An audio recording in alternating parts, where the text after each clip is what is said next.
पण बॅचलर मध्ये असताना बीएससी ची फायनल परीक्षा दिल्यावर सिप्ला नावाची कंपनी आली आणि आमच्या इथे एक त्यांनी नोटीस लिहिली की आमच्याकडे बीएससी मायक्रोबायोलॉजी साठी जागा आहेत. अर्ज केला.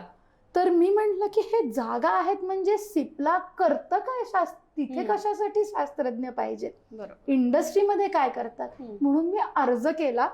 आणि ज्या दिवशी इंटरव्ह्यू होता त्या दिवशी माझा खरं तर युनिव्हर्सिटीचा निकाल जाहीर झाला आणि आपण रँकिंग मध्ये आहोत असं कळलं की आपण दुसरे वगैरे आलोय, कॉलेजमध्ये पण वगैरे आलोय आणि आता मग सिप्लाला काय करायचं.